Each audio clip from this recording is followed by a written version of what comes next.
महान आत्मा हूँ, श्रेष्ठ आत्मा हूँ, वो सीट स्मृति में रहना ही आसन है। तो सदा स्मृति रहे हमें कि मैं हर कदम में पुण्य करने वाली पुण्य आत्मा हूँ, मैं हर कदम में पुण्य करने वाली पुण्य आत्मा हूँ, महान संकल्प, महान बोल, महान कर्म करने वाली महान आत्मा हूँ। कितना हुई है। कभी भी अपने को साधारण नहीं समझो, पॉइंट नोट कर लो। बाबा के बच्चे भी अपने को साधारण समझ लेते हैं ना, लेकिन बाबा कह रहे हैं कि कभी भी पॉइंट नोट करके रखो। आप लोग अपने को नीचा समझ लेते हैं, जिस लेवल पर अभी आप मान लो हैं तो उसी लेवल पर समझ लेते। भगवान आपको ऊंचा उठा रहा है तो अपने को गिरने मत दो। ब्राह्मण आत्मा क्या कहती है और लोग क्या कहते हैं इसमें मत जाओ। भगवान क्या कह रहा है? भगवान कह रहा है कभी भी अपने को साधारण नहीं समझो। किसके बन गए और क्या बन गए, इसी स्मृति के आसन पर सदा स्थित रहो, खुशी आ जाएगी। इस आसन पर विराजमान होंगे तो कभी भी माया नहीं आ सकती, है ना।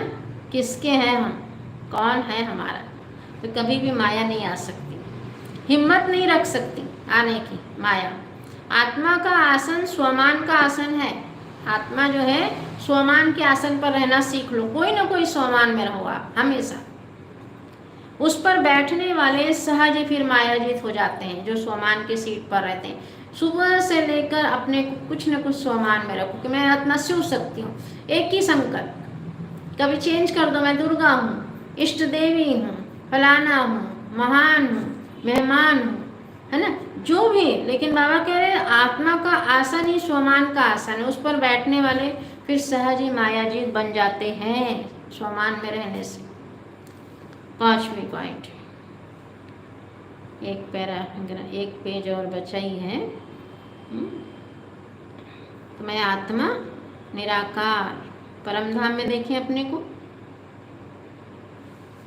लेते रहे बाबा से शक्तिशाली किरणें, बाबा की शीतल किरणों के नीचे बैठे जाएं।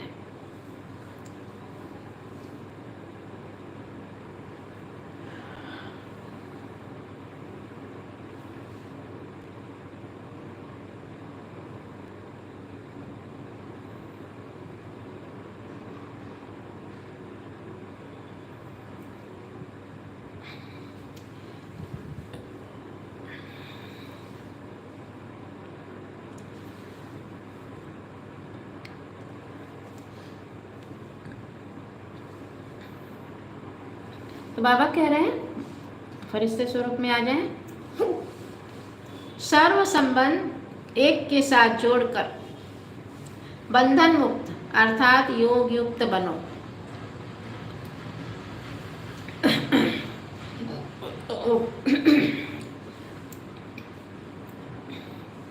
बाबा कह रहे हैं सर्व संबंध एक के साथ जोड़ने की आदत रखोगे ना तो बंधन मुक्त बन जाओगे, अर्थात योग युक्त होते चले जाओगे। बाबा पूछ रहे सदा स्वयं को बंधन मुक्त आत्मा अनुभव करते हो, स्वतंत्र बन गए हो या अभी कोई बंधन रह गया है? बंधन मुक्त की निशानी क्या होगी बोल रहे बाबा? सदा योग युक्त रहेगा वो। योग युक्त नहीं तो जरूर बंधन है। निशानी दे दिया बाबा ने। अगर आपका योग नहीं है, योग युक्त नहीं है, आप स्वमान में स्थित नहीं है, आपको जो श्रीमत दी है उस हिसाब से नहीं चल रहे आप, तो बाबा कह रहे हैं अगर योग युक्त नहीं है तो जरूर बंधन है ना। जब बाप के बन गए तो बाप के सिवा और क्या याद आएगा? सदा प्रिय वस्तु या बढ़िया वस्तु याद आती है ना। तो बाप से श्रेष्ठ वस्तु या व्यक्ति कोई है क्या? पूछ रहे बाबा। जब बुद्धि में यह स्पष्ट हो जाता है कि बाप के सिवा और कोई भी श्रेष्ठ नहीं तो सहज योगी बन जाते हैं। ये चेक करना है कि मेरी बुद्धि ये लगी रहे कि लास्ट जन्म में मैं भाग्य कैसे बना लूँ। फिर भी मेरा पति, मेरे बच्चे, मेरी बेटी, मेरा बेटा, मेरा नाती, मेरा पोती फलाने में फंसे रहते हैं। वो सब कर्तव्य तो जरूर करना है, मना थोड़ी ना है। वो तो नहीं करेंगे तो नहीं चलेगा ना, वो तो जरूरी है, लेकिन फंसना नहीं है। जैसे ऑफिस जाते हैं, ऑफिस के लोगों में फंसते तो नहीं है ना, वैसे ही बाबा कह रहे हैं कि घर के भी कोई काम कर रहे हैं, घर वालों के भी कोई काम कर रहे हैं, काम जरूर करो, कर्तव्य जरूर निभाओ, लेकिन फंसो मत। बंधन मुक्त तो बाबा कह रहे हैं जब बुद्धि में यह स्पष्ट हो जाता है कि बाप के सिवा और कोई भी श्रेष्ठ नहीं, तो सहज